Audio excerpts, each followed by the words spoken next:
les contaré mi historia. Muchos se darán cuenta de lo cambiante que puede llegar a ser la vida. Un día estás en un lugar y al otro te encuentras en el otro extremo del mundo. Así me pasó a mí cuando pensé que tendría una vida plena y tranquila al lado de mi padre. Todo cambió en un abrir y cerrar de ojos. Quizás algunos de ustedes se sientan identificados con esto que contaré. Cuando era pequeño, mi padre y yo jugábamos juntos a buscarle formas a las nubes. Tomábamos un cobertor y lo colocábamos en el piso del patio trasero, y ambos nos acostábamos a contemplar las nubes, borregos, carros, personas, hasta monstruos, era lo que llegábamos a observar. A la hora de dormir, mi padre me acompañaba en mi cama. Tomó algunas de sus herramientas que tenía en su caja y proyectábamos la luz hacia la pared para hacer sombras de distintos animales. Los recuerdos que tengo con mi padre son bastante gratos debido a que él se mostró muy interesado en mi bienestar. Sin embargo, ya han pasado muchos años de su pérdida y Servicios Sociales tuvo que hacerse cargo de mí, dejándome al cuidado de mi madre. Quizás para muchos sea una bendición, pero para mí, al principio, fue un verdadero terror. Tenía poco, apenas había cumplido los 6 años el día que mis padres decidieron separarse. Mi papá peleó por mi custodia completa. Mi padre siempre cargaba una carpeta que tenía la evidencia necesaria para cualquier tema contra mi madre. A quien le mostraba su contenido quedaba totalmente convencido de que yo debería estar con ella. A mí me intrigaba un poco lo que podía tener la carpeta, pero con el paso del tiempo le fui perdiendo el interés. Mi padre me comentó una vez que si un día yo quisiera saber quién era mi madre en verdad, bastaba con ver lo que había en la carpeta, pero que eso sería hasta que tuviera la edad correcta. Transcurrieron un par de años desde que fue el divorcio y yo ya no vi a mi madre.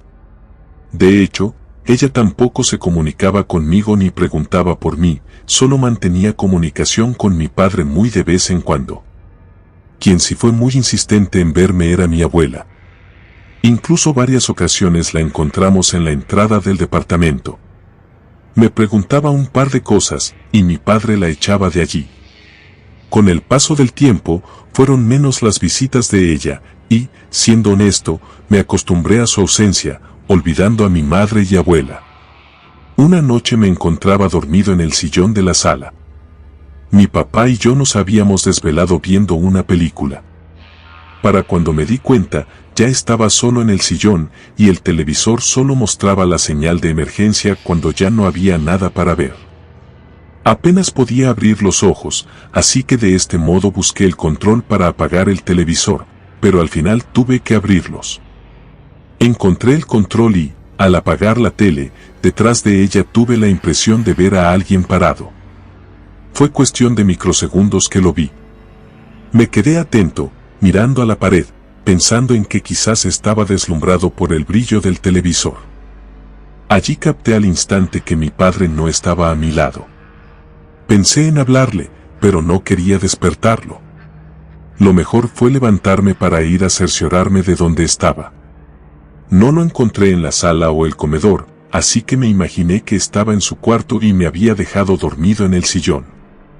Pero fue cuando vi un destello proveniente de la cocina, la luz estaba encendida. Me acerqué en silencio, y lo que vi nunca lo hubiera esperado.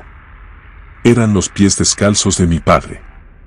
Estaba boca abajo y sin moverse.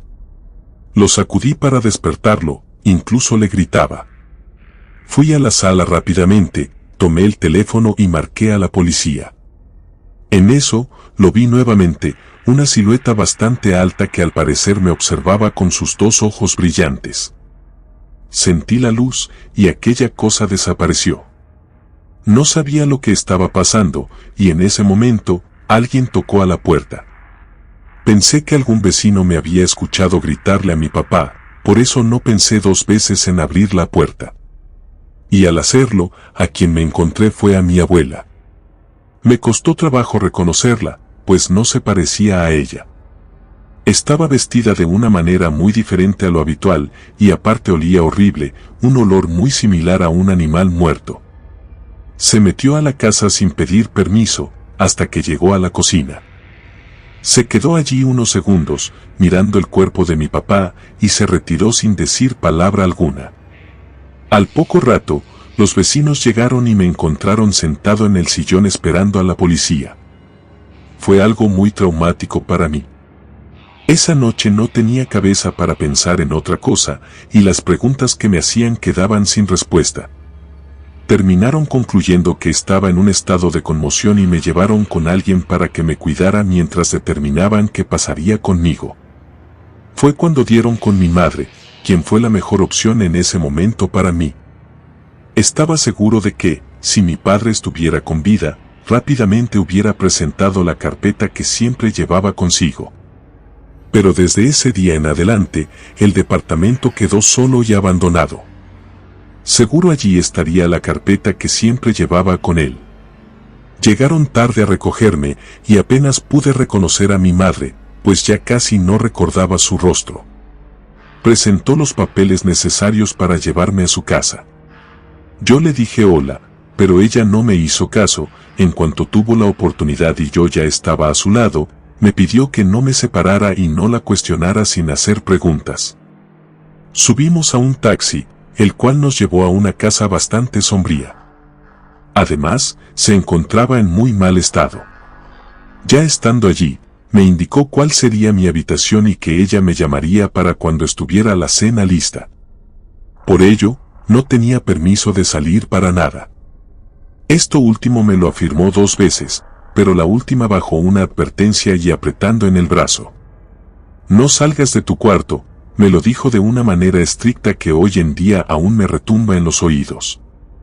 Mi habitación era muy vacía y fría. Solo había una cama, un pequeño mueble donde descansaba una lámpara de mesa, además tenía un closet. Era todo lo que tenía, aparte de mis cosas. Tuve que esperar allí encerrado para que mi madre me avisara sobre la cena. Sin embargo, eso nunca pasó, ya que pasaban de las 10 de la noche y no la había escuchado siquiera acercarse al cuarto. Me desesperé por el hambre que ya sentía, a tal grado que tomé la decisión de buscar la comida por mi propia cuenta. Abrí la puerta del cuarto con el menor ruido posible, miré hacia ambos lados para asegurarme de no encontrarme con alguien que me regañara y me dirigí en silencio hacia la cocina. Al llegar, tomé un pedazo de pan y un vaso de leche para llevármelos a mi cuarto. Me sentí un poco más tranquilo, pues no me habían descubierto, pero en eso escuché unos pasos detrás de mí. Me detuve para escuchar con más atención, y aquello seguía caminando. Al darme vuelta, pude ver muy cerca de mí a una mujer con la cabeza dislocada a un costado de su hombro. Caminaba sin un sentido, parecía que no miraba hacia donde caminaba, pues pegaba en la pared del pasillo y cambiaba de dirección, hasta que siguió su camino hasta donde yo estaba. No podía moverme, solo observaba a aquella mujer caminar torpemente hacia mí. Yo quería correr, quería moverme, pero no podía hacerlo. Mis piernas no respondían, y cuando aquel ser estuvo frente a mí, pude ver su rostro. Estaba cubierto de cabellos y su cara teñida de rojo. Sus ojos estaban totalmente abiertos, y su cuello estaba roto, ya que su cabeza estaba totalmente recostada sobre su hombro. Me vio y levantó su mano para agarrarme, y justo en el momento en el que estuvo a punto de hacerlo, alguien me tomó de mis hombros y me llevó a mi cuarto. Apagó las luces y nos quedamos en silencio. Allí pude darme cuenta de que se trataba de mi madre. Ella vigilaba por las cortinas de la puerta que aquella cosa pasara de largo. Al cabo de unos segundos, pude ver que la silueta tambaleante de aquella mujer pasó un par de veces frente a donde estábamos. Mi madre me pedía que guardara silencio con una seña en la boca. Yo aún me sentía petrificado por el susto, y en un instante, aquella cosa se fue. Mi madre me vio y se dio cuenta de lo que tenía en mis manos. Me quitó la leche y el pan que yo no recordaba que lo tenía aún y me abrazó. Me pidió disculpas por haberme dejado esperando tanto. Me repetía varias veces que lo lamentaba. Yo no sabía qué decirle, es más, no sabía si aún podía hablar, pero ni siquiera lo intenté. Después de que comí algo, se acostó conmigo en la cama y los dos nos quedamos allí. Al día siguiente, mi madre me dijo que no me soltaría en ningún momento. Saldríamos los dos a desayunar a la cocina. Además, me pidió que no hablara con nadie y que, si me llegaban a preguntar algo, ella se encargaría de responder. Ya con más luz sobre la casa, me di cuenta de que había varias habitaciones, aunque no estaban ocupadas. Una de ellas tenía dentro muchas muñecas, la cual en cuanto la pasamos, mi madre cerró con llave, diciéndome que era mejor mantenerla así, pues era posible que se salieran por sí solas. Al llegar a la cocina, allí se encontraba mi abuela, quien estaba preparando el desayuno. Me preguntó cómo me gustaba el huevo, y antes de que yo le contestara, mi madre le respondió exactamente cómo era que lo comía. Me preguntó un par de cosas más, y mi madre le seguía respondiendo. Lo curioso es que decía exactamente las palabras que yo estaba pensando decir. Fue cuando me adelanté a preguntarle sobre la mujer que había visto en la noche pasearse en el pasillo. Los dos se quedaron en silencio, mirándose una a la otra. Después, mi abuela me regañó, diciéndome que le había costado tanto trabajo que yo estuviera con ellas para que una bruja muerta me llevara al Mictlán. La verdad no sabía de lo que hablaba, ya que después comenzó a hablar con un dialecto muy extraño. Volteé a ver a mi madre, que con su simple mirada entendí todo, así que guardé silencio, sin decir ninguna palabra. Después de desayunar, mi madre me llevó a conocer la casa. Del otro lado de las habitaciones, había un patio igual de grande que la misma casa, y al fondo estaba la habitación de la antigua dueña. Se trataba de la bruja mayor de la zona, quien había hecho un trato con él mismo, pero ella no le pagó como debía ser. Mi madre me contó que le encontraron colgada del balcón con el cuello roto, pero que el mismo Pifas la había condenado a no descansar jamás hasta que le pagara su deuda. Fue cuando le pregunté a mi madre sobre qué tipo de deuda tenía que cobrar, así que me comentó que tenía que entregar el alma de 10 infantes a cambio de más poder, pero fue condenada a buscar esas almas con el cuello roto. Me llevó a otra habitación, donde pude ver a mi abuela realizando un ritual. Mi madre me comentó que ella era conocida como una bruja prehispánica, y por ello mencionaba mucho del lugar donde los muertos caminaban sin rumbo hasta perder la memoria. De ese lugar se llamaba Mictlán, y ella abría puertas hacia ese sitio muy seguido, y para ello tenía un guardián que la cuidaba. Fue cuando recordé el día en que murió mi padre, cuando vi a algo con un par de ojos brillantes. Se lo comenté a mi madre, y ella me dijo que precisamente ese era el guardián de mi abuela. A decir verdad, yo no comprendía por qué mi abuela fue tan insistente en que yo viviera con ellas. Yo nunca me había imaginado estar conviviendo con el mundo del más allá o con situaciones paranormales, hasta que un día las cosas fueron un poco más claras. Me encontraba jugando pelota en el jardín de la casa cuando tuve una extraña sensación de haber visto a alguien conocido. No sabía si era cierto o no, pero tenía que averiguarlo, pues tuve la sensación de haber visto a mi padre andar entre los pasillos. Corrí rápido hacia esa dirección y llegué a la habitación donde mi abuela hacía sus rituales. Allí estaba mi padre y parecía estar hablando con mi abuela. Tuve la intención de entrar a la habitación, pero algo me detuvo, no sabía qué era. Entonces solo vi cómo mi padre desaparecía de mi vista. En ese instante, yo ya me podía mover y entrar a la habitación para preguntarle a mi abuela qué hacía con mi padre. Sorprendida por verme allí, me dijo que muy pronto lo sabría, y me preguntó la ubicación exacta de la carpeta que traía consigo a todas partes. Le platiqué de esto a mi madre.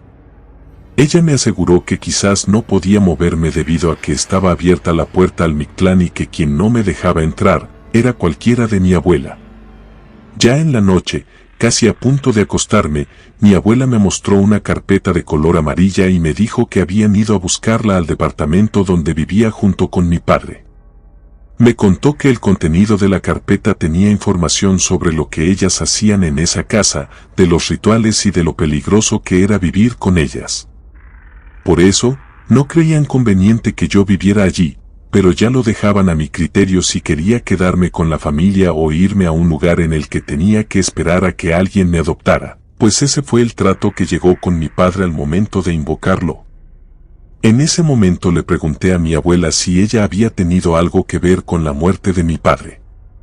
Me dijo que me hablaría con toda la verdad y me confesó que sí, pero a su vez, no, debido a que ella se enteró de que el alma de mi padre sería de este mundo dentro de pocos días, y lo que ella hizo fue adelantar el proceso. Mi vida dio un giro completo al estar en esa casa. Cambiaron muchos de mis hábitos y, de ser honesto, muchas de mis creencias. Decidí quedarme con ellas a vivir. Siempre estaba aprendiendo más, no tenía la intención de meterme en ese mundo, a lo que respetaron mi decisión, tanto mi abuela como mi madre. A la bruja del cuello roto la vi andar por los pasillos varias veces. Evitaba mirarle a los ojos y también evitaba su camino. No me fijé sobre la habitación de las muñecas que constantemente, cuando yo pasaba frente a ella, se abría por sí sola. Me daba miedo solo mirar dentro y que algunas muñecas no voltearan a ver. Solo cerraba la puerta nuevamente con llave y la dejaba así. Ya han pasado varios años. Hoy en día, ayudo al negocio familiar. No participo tanto en rituales, solo recibo a los clientes y atiendo a lo que se preste. Gracias por leerme. Comunidad de Relatos de Terror, quiero enviarles un gran saludo y agradecerles por todo el apoyo que le han brindado a este proyecto. Ya somos más de 15,000 suscriptores y nuestra próxima meta es llegar a los 20,000. Gracias por todo su apoyo. Si te gustó este relato, suscríbete activando la campanita de notificaciones, de esta manera estarías apoyando nuestro proyecto. Gracias por escucharnos. Relato escrito y adaptado por Lengua de Brujo para Rede.